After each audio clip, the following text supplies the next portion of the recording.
Irmãos e minhas irmãs, a liturgia da igreja hoje, na primeira semana do tempo santo do Advento, nos faz entrar de um modo muito espiritual no projeto de vida que nós devemos ter.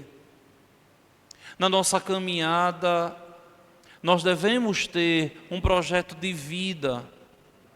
E esse projeto de vida passa não só pelas vitórias, pelos sonhos arquitetados e planejados aqui no mundo, mas o nosso projeto de vida passa também pela nossa intimidade com Cristo, nossa proximidade com Ele, que vamos, dia após dia, construindo o nosso céu. Quando o tempo do Advento nos convida a estarmos atentos, a estarmos numa atenção de prontidão, a liturgia da igreja está a nos lembrar que é preciso construir a nossa vida tendo uma rocha sólida e firme, onde aconteça o que acontecer, nós não sucumbiremos. Construir a nossa vida numa rocha firme, que venha o que vier, não nos faz desmoronar. A vigilância que a igreja nos convoca, a vigilância que a igreja nos convida, não é uma coisa estranha, mas é simplesmente a igreja nos dizendo assim: olha, viva de atalaia, ou seja, viva a observar os seus atos, os costumes arraigados no coração, o modo de proceder, se é um reto modo de proceder ou se não é correto. É a igreja nos mandando, de verdade, de atalaia, estarmos a vigiar. Será que as minhas atitudes são atitudes que me levam ao céu? Será que o meu zelo para com as coisas, para com a casa de Deus, me ajudam, de verdade, um dia a alcançar o céu? Essa atitude de estar vigilante, de estar de prontidão, me ajuda a, caminhando, tomar consciência de que eu não estou sozinho e Deus está comigo. E Deus está do meu lado, mas para isso é preciso que se leve uma vida de oração, que se leve a oração a sério. Católico que não leva a vida de oração a sério é um católico que precisa urgentemente passar por um processo de transformação de mentalidade. Por quê? Porque aquilo que de mais importante nós temos na nossa vida espiritual é a nossa vida de oração. Nós podemos trabalhar pela igreja, mas se nós não rezarmos, o nosso trabalho de nada serve. É rezar e trabalhar, e o nosso trabalho deve ser fruto da nossa oração. Por quê? Porque é através da minha oração que eu descubro a razão pela qual eu fui batizado. Eu sou igreja. É através da minha vida de oração que eu tomo consciência que sou cidadão do céu. É através da minha vida de oração que brota no meu coração um sentimento de gratidão a Deus por simplesmente e maravilhosamente ter nos feito filhos dele, sem mérito nenhum de nossa parte. Ter partilhado conosco a sua eternidade. Vejam que nós somos eternos porque feitos à imagem e à semelhança de Deus. E aqui deve brotar esse sentimento de gratidão para com Deus. E essa gratidão que brota em obras, em atitudes de estar perto dEle, de estar perto de nosso Senhor. De tal modo que na minha vida espiritual não existe nada mais importante do que a minha comunhão com Ele. E assim eu vou construindo a minha vida de um modo sólido. E aconteça o que acontecer, a minha vida, ela não desmorona, porque o alicerce é o meu Deus. Vejam que esse texto do Evangelho de hoje, nesse bendito capítulo 7 do Evangelho de São Mateus, nos fala de serviço e entrega. Nem todo aquele que me diz Senhor, Senhor, entrará no reino dos céus. Por quê? Porque você pode clamar tanto a Deus, mas se a sua vida não estiver em harmonia com a vida de oração, com o Evangelho, com os preceitos, com os mandamentos, você não é um de Deus. Uma vez me perguntaram assim: padre, mas quantas pessoas pertencem a Deus no mundo? E eu dizia: só Deus tem essa resposta, porque o que nós mais temos são homens batizados, mulheres batizadas, mas que o coração não pertencem a Deus. São pessoas que estão na igreja, mas o coração não pertence a Deus, de tal modo que deveria ser, é batizado, é amigo de Deus, mas na prática, na realidade, isso não acontece. Porque o que é que adianta vir à igreja, comungar a Eucaristia, escutar as pregações, estar em um movimento, em uma pastoral, mas tem áreas da minha vida que eu faço do jeito que eu quero e Deus não tem nada a ver com isso. De que adianta? De nada. Eu digo Senhor, Senhor, mas eu não ponho a palavra de Deus em prática no meu viver. Mas a vontade de Deus não se realiza em mim. Eu digo, o Senhor é Rei, mas quem está sentado no trono do meu coração sou eu. Tem que tudo ser do meu jeito, tudo tem que ser do meu modo, onde Deus, nosso Senhor, nunca tem voz. Onde Deus, nosso Senhor, nunca tem vez na minha vida. E é por isso que muitas pessoas não progridem na vida de oração. Por quê, padre? Porque não põe em prática a palavra de Deus? Porque não põe em prática a vontade de Deus? E vejam que é algo que nós rezamos sempre. Senhor, seja feita a vossa vontade, assim na terra como no céu. Essa vontade que nós rezamos tanto, fiat voluntas tua, não é? Seja feita a tua vontade, não é fora de mim, é em mim. Seja feita, Senhor, a tua vontade na minha vida, no meu coração, na minha existência. Deus quer, eu quero. Deus quer, eu não entendo, mas eu aceito. Deus quer, está tão difícil, mas eu vou lutar para obedecer. Cristão que vive assim se salva. Cristão que vive assim alcança o céu. Cristão que vive assim chega até Deus.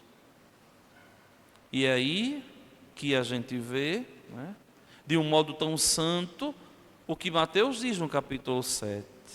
Quem ouve as minhas palavras e as põe em prática é como um homem prudente que construiu a sua casa sobre a rocha.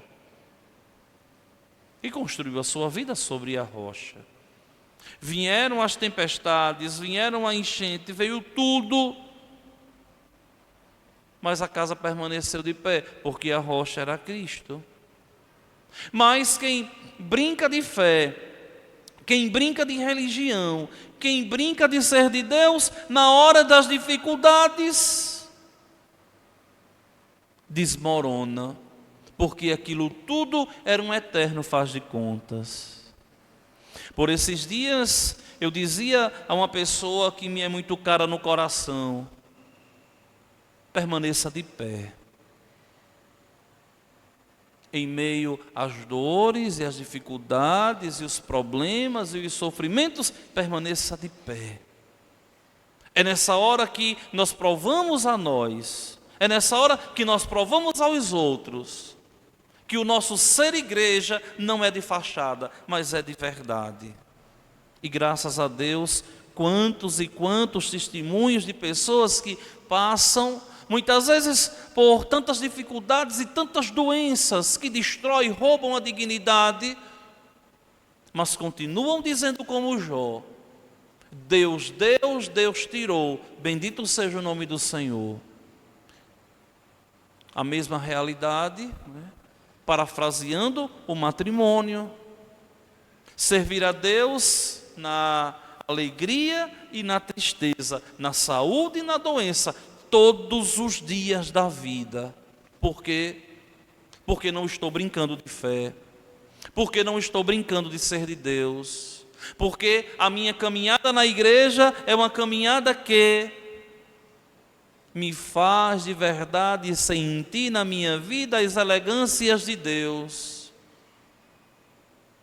O coração pode estar ferido, a cabeça pode estar sem um pouco de paz, mas a nossa fé é um bálsamo, como que uma ferida a aliviar. A nossa fé deve ser um refrigério. E com essa consciência todos os dias, apesar de tudo, Senhor, eu te sou fiel. Apesar de tudo, Senhor, eu espero em Ti. Apesar de tudo, Senhor, eu estou aqui sofrendo. Apesar de tudo, Senhor, eu estou contigo. Olha, eu lembro sempre de um amigo padre que me é muito caro no coração, né? É um dos padres que Deus colocou para caminhar comigo. Eu já falei isso aqui algumas vezes. Eu lembro quando eu estava no segundo ano de filosofia, no ano de 2005, no seminário de Maceió. E eu lembro que um companheiro de seminário foi chamado pelo reitor e foi descascado. O reitor descascou. Era injusto, aquele homem em muitos aspectos. Descascou, fez esse seminarista chorar muito. E depois era uma terça-feira à noite, nós tínhamos aula de educação física. E aí vinham os cadetes do bombeiro, da polícia militar, eu não recordo, né? Sei que eram policiais, e vinham ali conduzir a educação física para a gente no seminário. E colocava a gente para correr ali, ao redor do seminário, na rua, né? Aqueles exercícios todos. E eu lembro que Ele com o coração partido, chorando ali, mas você veio, e ele dizia assim: eu tenho que vir, eu não posso ficar com o coração triste, eu tenho que fazer o que tem que ser feito. Não tenho que fazer exercício? Vou fazer. E aí, eu também me exercitando, eu pensando assim, mas se fosse eu não tinha essa força não. Mas vejam, nós temos que viver, nós precisamos servir, nós precisamos estar em Deus. E muitas vezes a atitude que acontece de muitas pessoas é que quando vem a provação, esquecem de estar com o coração vigilante e vacilam na fé. Por esses dias, mais uma paroquiana nossa descobriu um câncer. E me dizia assim: padre, eu quero partilhar com o senhor, aqui em nossa paróquia, essa semana. E me chamava e dizia, e eu escutava e dizia assim: minha filha, não se preocupe não, Deus está contigo. Fiquei de dar unção dos enfermos e não consegui essa semana, Sinceramente, eu não sei como foi a cirurgia, Não chegou notícias ainda, mas eu acho que foi tudo bem, porque não chegou notícias. E aí ela olhava nos meus olhos e dizia assim: ô padre, eu estou tranquila e estou em paz. Seja feita a vontade de Deus. E eu vinha da comunidade para casa, pensando assim: Deus sabe de tudo e dá a cada um o fardo que cada um pode carregar em vista da própria salvação. Mas é preciso que a gente vigie o coração, para que a gente não possa titubear. Hoje a gente está de pé, amanhã a gente pode estar de joelhos, ou em cima do leito de uma cama de hospital. E devemos sempre ter consciência: Deus está comigo, por mais que duro possa parecer. E não venhamos a desistir, ou nos enfraquecer, ou nos desesperar, ou deixar o nosso coração ser tomado pela desesperança. O cristão, ele deve ser sempre alguém de fé. O homem deve ser sempre um homem de fé. Por quê? Porque é a nossa fé que nos faz filhos de Deus, que nos faz de verdade homens e mulheres convocados, exortados para a eternidade. É por isso que o salmista hoje canta: o que foi proclamado na missa foi errado, marcaram errado. Mas o salmo de hoje assim canta: dai graças ao Senhor porque Ele é bom, eterna é a sua misericórdia. É melhor buscar refúgio no Senhor do que pôr no ser humano a esperança. É melhor buscar refúgio no Senhor do que contar com os poderosos desse mundo. 2 vezes aparece no salmo de hoje a palavra refúgio. O que é o refúgio? É quando a gente vai se proteger em algum lugar, e encontrar paz em um determinado lugar, correndo de alguém. Buscar refúgio no Senhor é a gente de verdade encontrar no Senhor a força que a gente não tem. Encontrar no Senhor a confiança que a gente não possui. Encontrar no Senhor a esperança que pode estar querendo estar em falta no nosso coração. E esse tempo santo do advento é esse tempo que nos convida a sermos de verdade uma rocha firme como Cristo. É por isso que, se vocês olham, né, a primeira leitura de hoje vai falar nessa confiança. Esperai no Senhor por todos os tempos. O Senhor é a rocha eterna. E essa é a nossa vida. Porque a única confiança e a única certeza que nós temos é que Deus, nosso Senhor, está conosco. E aconteça o que acontecer, Ele nos ampara, nos ama, porque verdadeiramente é nosso Deus.